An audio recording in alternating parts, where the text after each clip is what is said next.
In engineering, you deal with complex systems. I learned this after college when I was working as a heating, ventilation, and air conditioning engineer. When designing the AC system for a building, you can't change one fan or pump without that having an impact on every other design choice.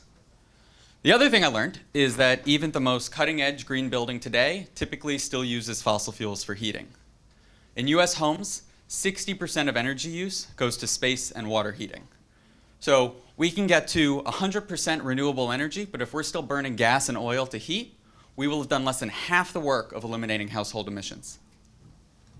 When I started my PhD, I was determined to figure out how to design greener buildings by breaking their dependence on fossil fuels. The first thing I learned is that if we converted all of our buildings to electric heating tomorrow, the electric grid wouldn't have the capacity to provide the needed power on the coldest days of the year. To address this, I'm comparing grid capacity to heating needs in different parts of the country to identify where we have the capacity to provide electric heating now and where we still need to build more power lines and substations in the future. One thing I learned that really surprised me was that even within a given region, there's a huge range in how much capacity we have to provide electric heating. For example, in upstate New York, there are a lot of cities that have excess grid capacity that could be used to provide nearly 100% electric heating now without needing to build any new infrastructure. On the other hand, if you live near a ski lodge, your friendly neighborhood substation is already going to be pretty taxed in the winter.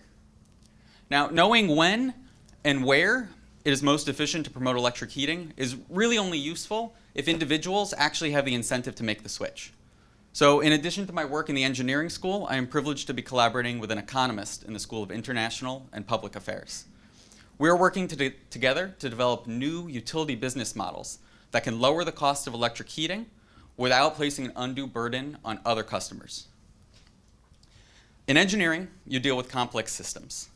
I started my PhD with a project that I thought was just about designing greener buildings. I have learned that I couldn't do that project justice without also mastering the technology of the power system and the economics of electric utilities. Energy touches every corner of our lives. To break our dependence on fossil fuels, we need an equally broad approach.